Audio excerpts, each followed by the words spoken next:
traditional models of employment are failing to meet the needs of the evolving workforce. Employment, as it looks from a industrial age kind of model of, you work for me, I'll give you X amount of dollars for Y amount of hours.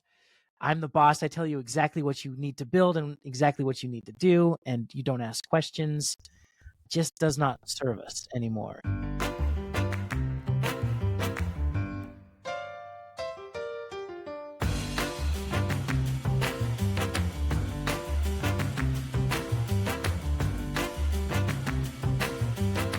Hey, this is Your Work Friends. I'm Mel Plett. And I'm Francesca Ranieri. We're breaking down work to help you stay ahead. We're also joined by Lucy, a 60-pound boxer who is breathing into the mic right now. How is that hot breath going for you? It's weird.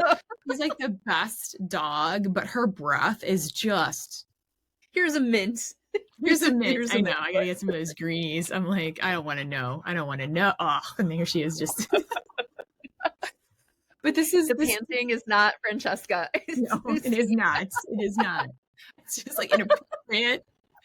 We have a whole new audience base after this episode. And in other news, we'll do a quiz for OnlyFans. Oh my God. A new way of working. Yeah. Speaking of a new way of working, we had a mind-blowing conversation the other day. We did. We met with the authors of Employment is Dead. Deborah Piscione is a globally recognized innovation thought leader. She's an architect of improvisational innovation, a New York Times bestselling author, The Secrets of Silicon Valley, a serial entrepreneur of 6 companies, a LinkedIn Learning author, and she also worked on Capitol Hill.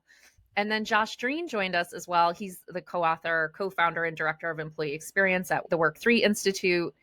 His work has been featured in Harvard Business Review, Forbes, Fast Company, and The Economist. They both speak globally, actually, to bring work and tech insights to digital-first leaders. But they're very focused on human-centric workplaces as well. Very interesting concept. Employment is dead. What I also took away from that conversation is it's mainly how we think about traditional employment, but work is still here to stay. It just might look a little bit different. How about you? Yeah. One of the things in this whole AI conversation that I think we've been really missing is what could work really look like in the next 5 to 10 years. Both Josh and Deborah brought some very mind-blowing perspectives of how work could feel decentralized and gigged and really exciting. Potentially how we don't even have money anymore. Are we going to return to villages? If you are looking for a futurist's view of what the world of work, what your life might look like, especially on this whole AI trajectory, this is the episode for you. Yeah. Listen, it's a thought piece for sure. Noodle on it. Let us know what you think. With that, here's Deborah and Josh.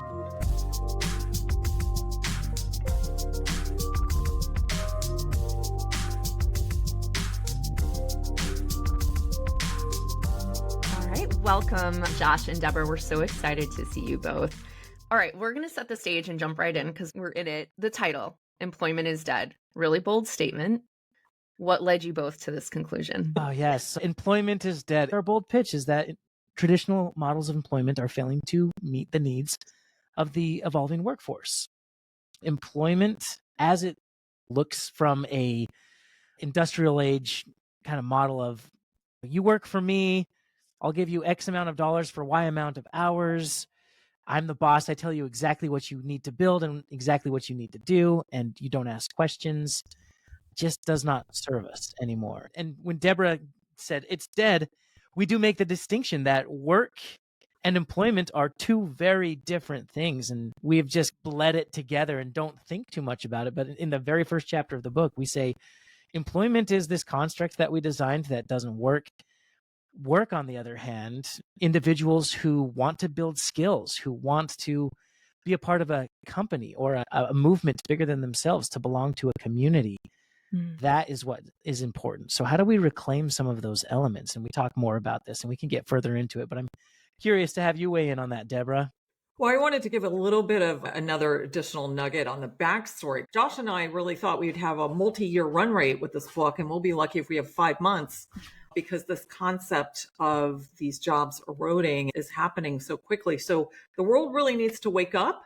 And on the one hand, we're going to get back more time so that we can be better citizens, better family members, have more time to do things we just really have been desiring, this European lifestyle for so long. Now we're going to be able to get it, but we do need to look down the road, not only for ourselves, for subsistence, but how do we all collectively work together, which can look quite different from an economic model that we've known for over 150 years.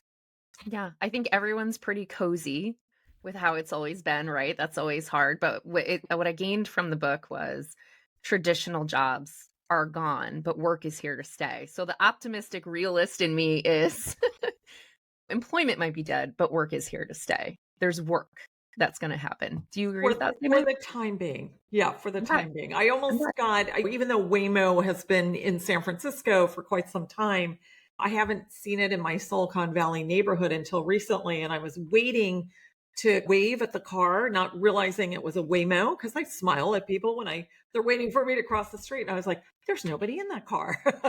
So soon, just as much as AI is evolving, so are robots and humanoids. And so we are getting to, that general AGI, artificial intelligence, where it can rationalize, teach itself, and be in concert with robots being able to learn on their own. And so that's happening a lot faster than we anticipated as well. The evolution of work has changed. A lot of people haven't studied this so deeply. So I'm wondering if you can talk through how expectations of work have changed over the years, just to set the stage. Yeah, I can jump in here. I spend a lot of time working with HR professionals. And when you look at HR in general, that field has just shifted so much. When you look at the beginning of HR, right, it was personnel. And I think that it was birthed out of this idea of we have people who work at the company. We need to pay them. They could get into trouble and we could be sued as a company for whatever they say or whatever they do after hours. And so let's get ahead of that. And so the traditional model of HR was, how can we do the paper things? It's paying people, PTO. And then we got into this era of discretionary effort where it was like, people work for us 9 to 5. It's very contractual, but how can we almost trick them into doing more work, staying later, creeping into some of their personal time? What can we do to make the workplace exciting to be there at 6 p.m., at 7 p.m., come in earlier? And so there's the carrot and the stick. Your bonuses are tied to that. And there's also look, we've got snacks in the break room. We've got beer on tap. We have a lot of different things. And that birthed the employee engagement movement, which was, we're Apple, we're Google. We want you to have an amazing experience at our organization. So how can we engage you more? And that's where we have hot yoga, or we cater food every single day, or we'll watch your pet. We have a pet daycare on campus, right? Is very much this 2000s view. And that has shifted into employee experience, I think, is where we are today, is how can we design experiences that employees want to have and need to have? The problem is we're still falling behind because we're unwilling to look at the deep and true needs of employees. We actually write about it in the book. We call them the 10 operating principles of work 3, the non-negotiables of the modern workforce. And just to give you an example, employees want flexibility. That's one of our operating principles. Can we offer them flexibility? And like we did during the pandemic, we don't really do it now. And so we see a lot of companies who are more, how do we get them back into the office? The RTO mandate over, what if we customized their schedules and individualized it so they can work according to their circadian rhythm?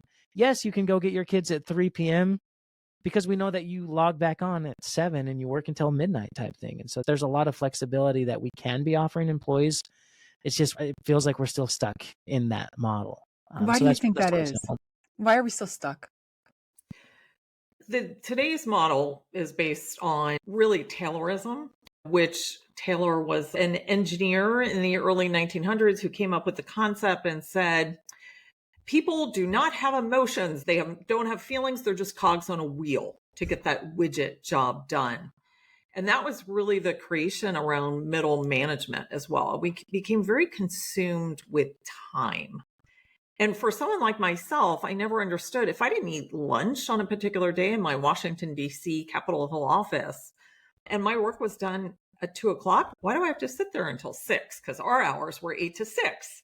And then if you pulled all-nighters in Washington, D.C., at least in my generation, you got like a badge of honor. Rather than looking at the output or the productivity behind work, we just got into the concept of time. And so it is really hard if you may be very innovative. And I think sitting here in Silicon Valley around companies like Google, who did try to do things very differently. Marissa Mayer was very famous at Google for allowing people to tap into their rhythm, as Josh mentioned, and just when do you work best? It may not be within that 8 to 6 time frame.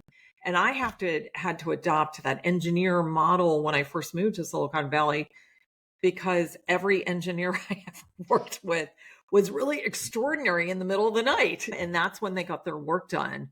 You know, what's so interesting, Francesca, is we have more abundance than we've ever had in technology and products and consumerism, in foods, but yet our cost of living is at its highest, in part because of premium pricing. So Gen Z has like 82% less buying power than baby boomers did because of all this additional abundance and the fees around it. So if you're always trying to catch up in order to pay your rent or your mortgage, it's just hard to grow beyond. You just don't have time to think about it because you're on that treadmill. Yeah. It's such an interesting thing because we know that a 30-year-old today is worse off than their parents were, to your very good point, right? The buying power in the younger generation is not there. And I think there's a lot of reasons for that too. And then we're also looking at potentially jobs going away, work going away, this idea of job security, non-existent, definitely now doesn't exist anymore. Technology is going to drive this so much faster, right? We're going to get into these holes so much faster. My biggest concern is this economic wealth gap is going to get even bigger from the people that have to the people that don't have. Yes. And does technology exacerbate that, or does it democratize that? Yeah.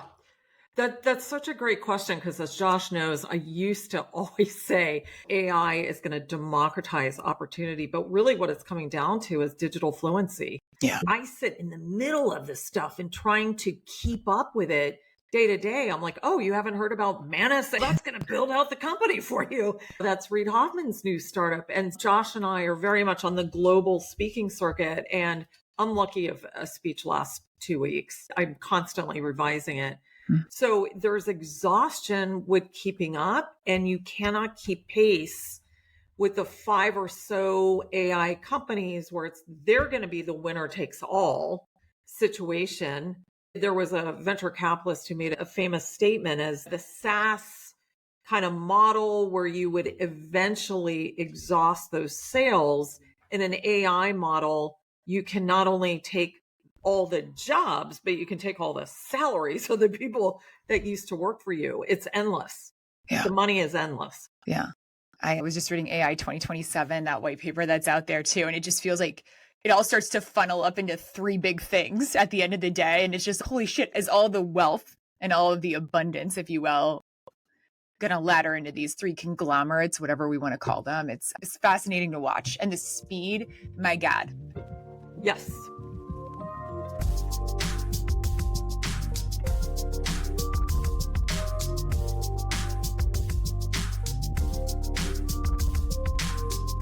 I'd love to get into work 3 because and Josh, you started to talk about it a little bit, but can you both break down what work 3 is all about for our listeners?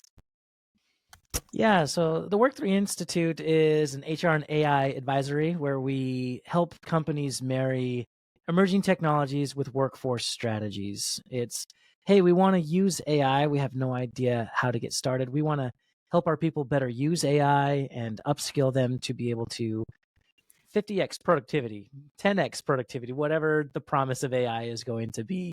We just don't know how to do that. And a lot of it tends to be these forward-thinking, human-centric companies who see the change happening, don't know how to get on board. And we match them with some of this technology. A lot of it, to be honest, is like, you've never touched a generative AI tool. Here's a few options. Here's some homework to start using it today. Just use it in your daily life. We are big on helping reclaim human fulfillment at work and satisfaction. It's something that, especially as companies are being squeezed right now economically, how do we not lose sight of employee satisfaction? How do you continue to do well by your people? Because if you look at the stats there, not great either. Most employees are burned out. Most employees would take a new job in a heartbeat. Most employees don't trust their companies to do right by them at this time. And so tackling those human-centric projects head on. You talked about the principles earlier, and I loved, Deborah, what you were saying too. Just things are changing so quickly, and Josh mentioning RTO, right? We swung all the way over here during COVID. Now we're all the way back. And something about the traditional model, I know we started to touch on those barriers that actually are going to get people to the future. Some of it has to do with like executive leadership still thinking in that very traditional way, right? Like even some of these folks who are really tech forward are still like, I need to see your face and I need to see it every day from 8 to 6, as you mentioned, Deborah. And if you're not a butt in a seat, I don't trust you're getting the work done. How do you get them to cut through that old way of thinking to get them to the future? So the last chapter of our book is on the work 3 transformation. How do you go from the traditional organization into the era of AI? And a lot of it has to do with communication. And as Josh mentioned, it's about the people first, the human element.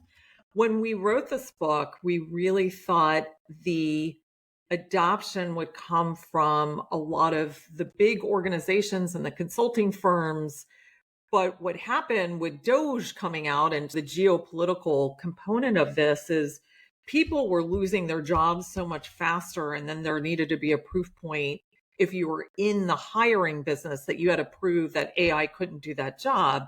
This book quickly shifted to the individual wanting to know, what do I need to do? Because we can't call this unemployment anymore. We need an entirely new economic model in this era of AI, because moving into that next job, it's just not going to be there.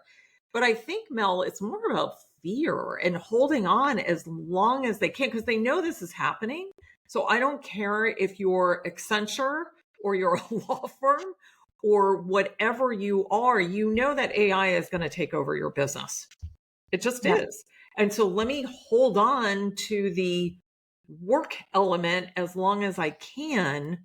And Josh and I have certainly talked about, they probably sign these long-term real estate leases. They're just holding on as long as they possibly can. And I know you want to talk about some recent articles where one of the Anthropic co-founders has talked about job loss that's going to happen at the entry level, but CEOs, boards of directors can all be taken out by AI. So why not hold on as long as you can, and let's work together as long as we can.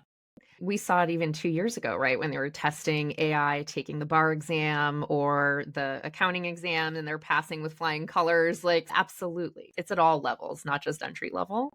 For those types of business leaders, or even in professional services that are kind of holding on with fear, how do you move them to the place of opportunity of the portfolio worker in those environments so that everyone can continue to feel whole to some degree?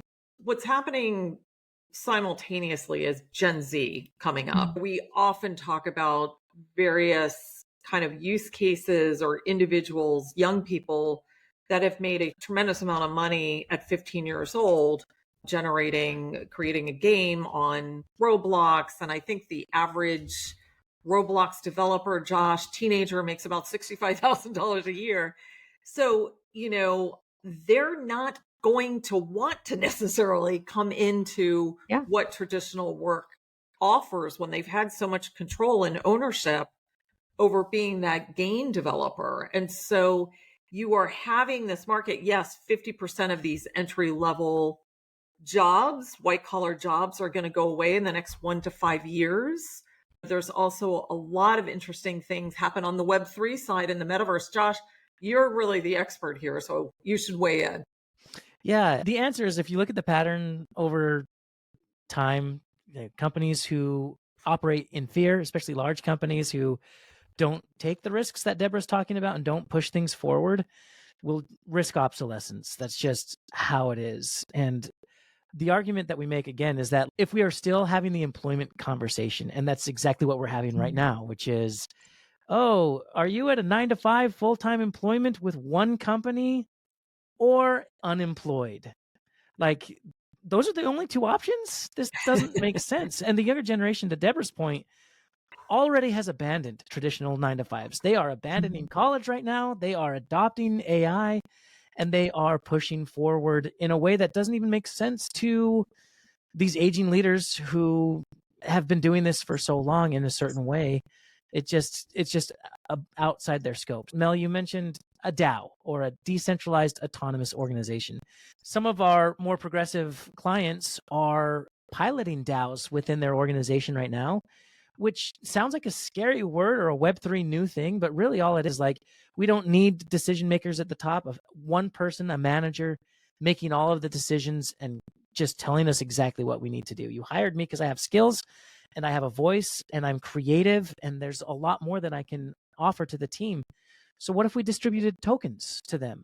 Voting power. Essentially, it's, you want to make a choice for the team, get on Snapshot. It's just a Web3 tool that will allow you to vote in real time which direction the company could go. And you can make hundreds of these decisions every week together in an instant.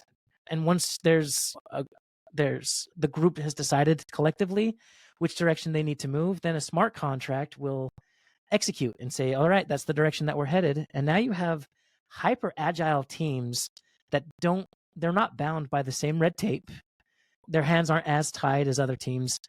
And they're moving quickly, and they're producing more results than other teams. And so there are companies that are doing it that way. What I think, this large scale global DAO, like a global gig economy, is going to be more so the mainstream than an internal gig economy. Why should I work for you only when I can do my same skills for several companies and several projects? That feels better to employees. And so again, how do you attract Gen Z? A lot of companies can't even answer that question. They just label them as lazy or entitled. And then there are companies who are like, oh, let's pilot some DAOs. And then there's, oh, let's operate outside of traditional employment, which feels like I don't even get the value out of the work that I contribute. So pay me more for the work that I'm doing. There's a lot to unpack there, but that's just a teaser. We know Gen Z is already making up 30% of the workforce. Between Gen Z and millennials, I guess borderline zennials, that's 70% of the workforce already, right?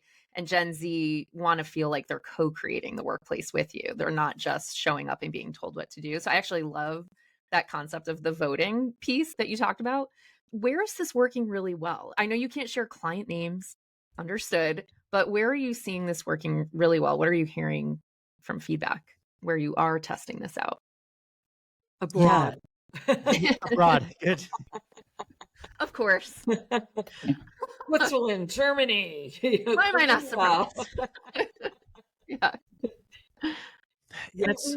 Josh and I do a lot of global work overall. So there's definitely forward-thinking individuals overseas. We share case studies with them.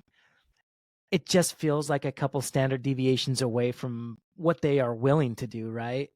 Are you, even if this was working really well, like Juicebox DAO is a great example, right? This is a vibrant, interoperable community that doesn't employ anyone, and yet they have so many people, core contributors or bounty hunters, as you call it in the Web3 world, who are contributing and adding value and getting paid based on the value that they are generating. And so again, like, it's very difficult to come into a leadership place and say, hey, work is changing. And they're like, give us some answers. And it's like, yeah, but the answers aren't going to be what you're used to. And they're going to challenge everything that you know. And like AI added to all of that, which is moving so rapidly, it's difficult. And that's part of the reason why with AI, we see a large group of companies who are like, oh yeah, AI is going to replace my expensive workforce.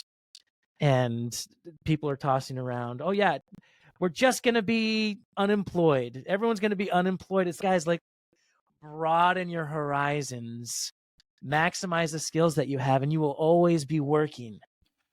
I think that's my question. How are people going to make money? And you've mentioned like the creator economy with Roblox, right? Or for instance, these DAOs. I find it very lazy when companies go, oh, I'm just going to fire everybody, or we're just going to get efficiency gains, or we're just going to dump a bunch of money in AI and throw spaghetti at the wall to try to figure out what's happening without really thinking about what the art of the possible could be in their organization. And we see this very commonly when technology hits. It's like tech for tech's sake, as opposed to actually enabling your business to be something better than it could be. Yep. Like, how are people going to make money? And my secondary sub question of that is, do companies really go away? I'm going to tell you what I think is going to happen in 5 years when money goes away.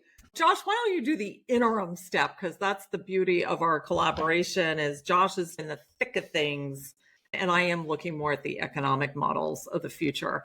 Can we have both though? Because I'd love to know like the now and the future, if you'd be willing to share. Yeah, for sure. Josh, you want to begin and then I'll follow up. Yeah. And just to clarify, how are individual employees going to make money in kind of a gig economy space, creator economy, or how are companies going to make money knowing that employees are probably going to choose alternative work models? Let's start with employees, like individual people, because I think that's the biggest concern for a lot of folks right now is, will jobs exist? Will work exist? Yeah. It's so funny. So many TikTokers who are like, I'm unemployed. I just got laid off for the second time this year. So blow up my TikTok and collectively we can hopefully make some money. Everyone's trying to carve that space out. And I would say the reason why the creator economy has stagnated, the reason why the gig economy isn't hot right now, the reason why Airbnb and Uber is not excelling like they used to is partially because plenty of reasons, right? But from an employee's perspective, if I'm driving for Uber, you have a centralized company. They need massive amounts of cash flow in order to keep the business running. And so where are you going to get that cash? You can go to investors and you're tied down to being more and more profitable. And the employee just gets to a place where this isn't even worth it. I'm not even making enough money. Too much of it is flowing back to a centralized organization. And so one answer could be decentralized organizations, which is we cut out the middleman. We don't need them. We have technology that exists where you can open an app and get to work. It runs peer-to-peer, which means I offer my skills and my services outside of an Upwork. Upwork right now is the only way. There's other platforms, sure, but if you want to be a freelancer, the only way you're going to find work is through some of these channels. Again, Upwork takes a large cut of that. So how do you make this make sense? Plus, benefits are tied up into employment specifically. There's a lot of challenges that have not materialized yet. And I'm just letting everyone know on this podcast today that smart people are working on this technology. And the minute that it becomes viable for the masses, why would an employee work a full-time job when they could have just as much, if not more money, working on projects that they love with like passionate individuals, single mothers working 3 hours a day because that makes sense to them over other options. And Reid Hoffman, he has said that traditional jobs will be dead by 2034. And I think a lot of people misinterpret that to be like, AI is taking all of your jobs, you'll be done by 2034. What he's really saying is that model, that decentralized gig economy will be viable by 2034 and everyone will be choosing that. And Josh, he revised that year in the next 2 to 4 years. Oh, Jesus. Yeah. If you look at his Manus AI, you'll understand why, because it can create the company for you. So, Francesca, your question is the question I hope that I always get asked and rarely do. So in the interim, we're going to have to be incredibly entrepreneurial, whether you're an entrepreneur or not. So you could be driving for Uber right now, and you also make these delicious gluten-free chocolate chip cookies that people have been asking you to provide for parties and locally, but now you're giving it to your Uber customers and they're starting to take orders. So what I mean by that is you want multiple revenue streams and getting those revenue streams to work together. My head is really where are we going to be when money goes away? So I'll give you an example, and this is a geopolitical issue as well. We may move back towards communal living. We're seeing a lot of that pop up around the world. We may grow our own food. I think we're going to see much more of the rise of the family-run business. And I don't mean just the mom and pop small storefronts. These can be multi-billion-dollar businesses, but we are going to have to be much more reliant on our families and our immediate community. And then government is going to have to figure out an entirely new support system, safety net, because you can't just call it unemployment anymore. If President Trump wants to pay women $8,000 to have a baby, which he's asked for because of our birth rates being in decline, then you're going to actually have to pay people to, whether it's mom or dad, to take care of that child on top of it. So you're going to have to pay for childcare or elder care. Again, it is going to be so fundamentally different from what we know today. And I'm heading off to Copenhagen and a few other Scandinavian countries next week just to continue to look at some of their ways of the way they live their life and what can be adopted around the world. I was just in Mexico City. They certainly have the family-run multi-billion-dollar business nailed down. Not that it doesn't come without its challenges, but we are going to move much more towards the village, if you will, almost back in time, because it's not about the big corporation anymore. They say the average company, big company of the future is going to be 50 to 200 people. And then you're going to have the company of one, the big unicorn. There can be a lot of unicorns of the company of one until those few AI leaders swallow up and take everything. So it is a very profound question that is happening a lot quicker. What is going to happen when money goes away? Are we going to barter? Are we going to be more providing subsistence to ourselves, our families, our communities? And that is the big unknown question at the moment. If money goes away, how do you have a multi-billion-dollar business? There'll be a few of those people that do have the digital fluency because you are capturing, as I said earlier, the SaaS or any technological kind of innovation, there was a market that you target to. Yeah. Now in an AI economy, as jobs go away, you can capture those jobs and the salaries you are paying people. So there's still going to be services that need to be provided for, but we do have to services or functions. I used to say we'll have the barbell economy where you're either the AI engineer or you're the plumber. Now I say you've got to do both. Really, the generations of the future can have some degree of cognitive functionality before AI completely takes it over. We do need those physical skills in the interim before humanoids are fully developed. Are you guys freaked out by this, or is this exciting to you? It's exciting to me because I think we know had it not been for COVID, we wouldn't have evolved. We'd still be in the same kind of mindset. And so when we think about the problems of the environment, right, we don't need to drive to work anymore. You go to a place like Copenhagen, everybody is biking. Things become more localized. So I think we had this great big globalization. And if anything, the president is doing right now is bringing it back to the US, whatever your politics are, manufacturing, consumerism. And I think eventually that's going to become more and more localized.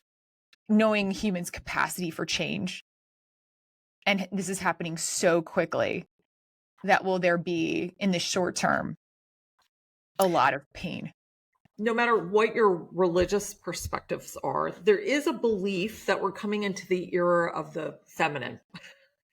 And in that feminine, it is more about the heart rather than the head. We've been chasing capitalism for so long. And the haves and the have-nots, the dichotomy and the spread continues to get larger and larger. And to your point, has that made us happier having money? Or has it made us more lonely because we're always on the chase? Even among the world's richest men, it's just a continuous battle. Who's on top? Who cares? How much money do you really need? And so I do think we will be in a position where we will have more time to give back in ways that families need, particularly children need. They need that love and support. And there's something very beautiful about that family farm with those children getting up at 3 a.m. and all working together to contribute to the family wealth. Mm-hmm. And I think it's scary because, again, we've been in this kind of world of work that we've known for 150 years now, but we will have to evolve. We don't have a choice. With or without the AI hype, it's happening. So we're not going to have a choice but to evolve at this time. Yeah. The beauty of this, it brings us back to a place for why we're all here anyway, which is to live. Because I think one thing that I heard as a common theme throughout COVID, post-COVID, was this mass reflection that took place because people finally had an opportunity to slow down and remove the blinders of the hamster wheel that they were just on. And they're like, whoa, I didn't realize how much of my life I'm missing on.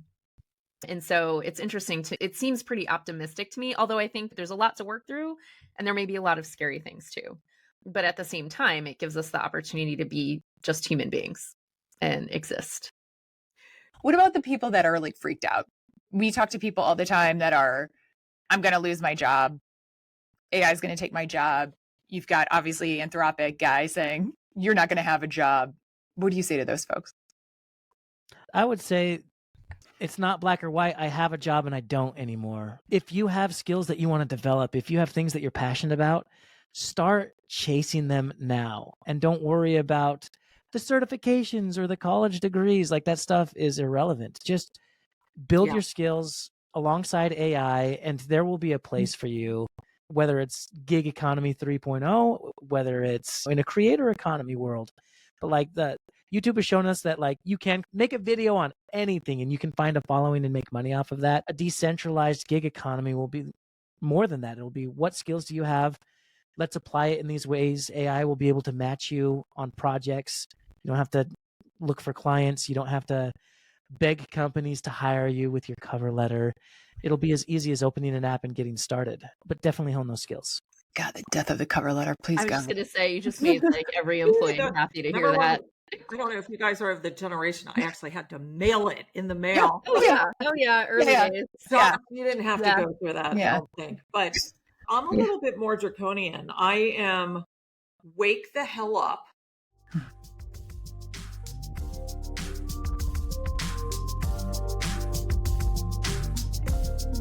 Rapid round. And this is to get to know you better as human beings and your personal POVs on a couple of things. It's 2030.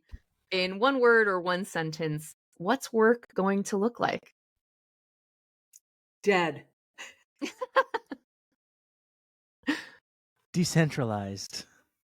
What's one thing about corporate culture you'd like to see disappear for good? All of it. Management. Interesting. Okay. What's the greatest opportunity that most organizations are missing out on? Treating their people as human. AI. Okay. What music are you listening to right now? What's on your playlist?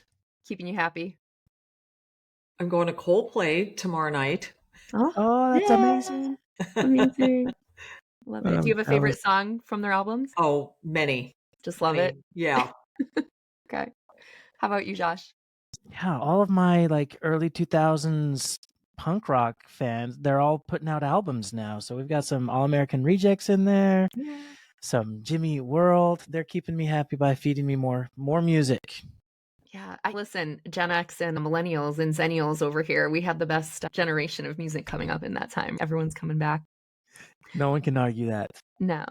What are you guys reading right now? It could be audiobook too. No judgment. I'm reading Open Talent right now. It's a book that actually came out Harvard Business Review Press about the same time as ours. Very much in the same vein as the work that we wrote about, but it's very much talking about the now of work, which is how do we open up our workforces to a talent marketplace or an internal gig economy. So it's very fascinating. Yeah, we had John on the pod recently. It was an awesome book and very in line with also your concepts as well in terms of that portfolio work of the future. Yep. So it's really good. Who do you both really admire?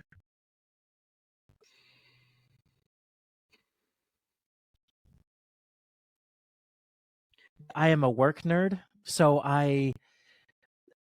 all of the greats, the Adam Grants, the Marcus Buckinghams come to mind. There's a lot of great work social media individuals right now who are doing some great work. So a shout out to Chris Donnelly there, just changing work one TikTok at a time. Yeah, and I hit it more from a historical perspective of a lot of women who were the first. Amelia Earhart is just somebody I admire greatly, even someone like Oprah, who understood the concept of ownership rather than just being a successful broadcaster. So people who really broke the mold and were first and likely told no quite often and just continued to persevere. Yeah, I like that. And shout out to Deborah, who is a modern Amelia Earhart in my mind. She does I'm not Alley to the lying. Value. She puts on conferences in Silicon Valley of these powerful women who are making big waves in the investment space, innovation space, keeping that trend moving forward. Thank you. What's one piece of advice you want everyone to know? And it doesn't necessarily, we're going to get to the advice you want employees to have at the end. So this could be personal or professional, but if you were talking to someone you care about, what's one piece of advice you would give them today that you'd want them to take away? To take risks. There are no wrong answers. I was always that person, and this is something I do see quite a dichotomy between men and women, not to generalize, but men will just jump and women will come to the edge of the cliff, and it's almost analysis by paralysis by analysis. And at this stage, you got to try a lot of things and figure out what sticks. And there are no wrong answers, and there's nothing embarrassing or just by, I don't even want to call it failure because you learn along the way. The worst thing is to not try. I love that, Deborah. The worst thing is to not try. It's so true.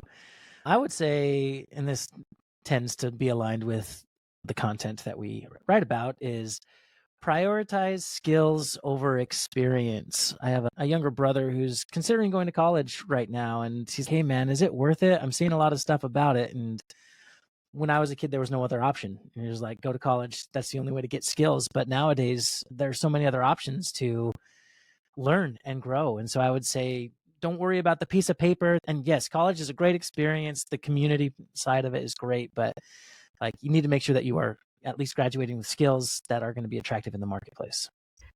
This has been an amazing conversation and super appreciate the glimpse of what's actually going on today and what will be coming and how people can get on the bus for their own benefit. You both are doing work and keeping up to date with this as it's changing every 2 weeks. How can our listeners stay connected with you? Find us on LinkedIn, Deborah Perry Piscione or Josh Drean. The Work 3 Institute is there as well. We would love to chat about any of the challenges that you are facing and would love to connect. Deborah, Josh, thanks so much for joining us today. Thank you for having us. This episode was produced, edited, and all things by us, myself, Mel Plutt, and Francesca Ranieri. Our music is by Pink Zebra. And if you loved this conversation and you want to contribute your thoughts with us, please do. You can visit us at yourworkfriends.com, but you can also join us over on LinkedIn. We have a LinkedIn community page and we have the TikToks and Instagrams. So please join us in the socials. And if you like this and you've benefited from this episode and you think someone else can benefit from this episode, please rate and subscribe. We'd really appreciate it. That helps keep us going. Take care, friends. Right. Bye, friends. Bye, friend.